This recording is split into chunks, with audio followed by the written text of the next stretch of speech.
You need to clean your concrete, let's face it. So you go where all of us go, YouTube. Immediately you're hit with echoes of the cheapest and safest solution for getting rid of grime fast. But if you're anything like me, you take most things with a grain of salt, or in this case, vinegar. In fact, many of those videos also name baking soda as a kitchen ingredient you can add to the mix for an even deeper clean. But does it actually clean concrete better? Now, this sounds believable. Vinegar has well-known acidic properties and is known to break down rust, mildew, and stains while remaining safe for pets and the environment. The science behind this is pretty cool. The acidic acid of the vinegar reacts with the highly alkaline or basic concrete, causing a micro-edging effect that actually breaks the bond between the concrete and the grime. So we're gonna put these claims to the test and see, is vinegar a good concrete cleaner?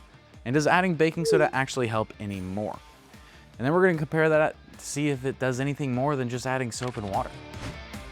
So we're gonna need a few things for this test. Obviously, we're gonna need the vinegar and the baking soda, but on top of that, we're gonna need some dish soap, water, a mixing container, a paintbrush, a hard bristled brush, and a broom or leaf blower to clean the surface. Notice how I did not say bleach. Do not use bleach. It will react with the acidic vinegar and create toxic gas. So first up, and very important, preparation.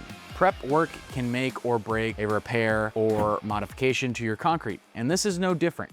Spend a few moments sweeping the dirty concrete to get rid of the loose debris. Essentially, you've got to clean your concrete before you clean it. Now, let's go ahead and mix up our solutions. The vinegar alone is pretty straightforward, but with the baking soda, we're going to have to be cautious as the reaction creates a lot of foam and can overflow easily. We're going to combine 2 parts vinegar to 1 part baking soda to get a viscous consistency. I went ahead and taped off some squares so I can more accurately show you how these 3 solutions compare to each other and the original concrete. I'm using a paintbrush to apply the solutions, and this is also going to help us get deeper into the cracks and the crevices.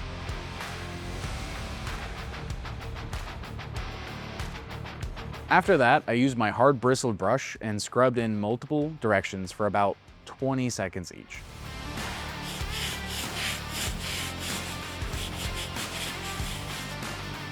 Now that we've gotten our coating on there and we brushed it in with the brush and the stiff bristled brush, now we're just gonna let it sit for like 30 minutes and we're gonna come back, wash it off, and show you the results. After 30 minutes, I washed off the patches, revealing 2 very clean squares of concrete. But now it was time to see if these extra steps made a difference, and I scrubbed a square with just soap and water. I washed it off and came back a few days later to get some footage of it after I had completely dried. This is the result. Tell us what you think in the comments. Was one of these solutions better than the other? You can definitely see a difference compared to the unclean concrete, but I don't really see much of a difference between vinegar and just using soap and water. So there you have it. Vinegar and baking soda may not be necessary for your concrete, or even worth the hassle. In our next video, we're going to test baking soda on oil stains. If after watching this you're still unsure and you want to speak to an expert, get a free quote for your concrete specifically on a1concrete.com.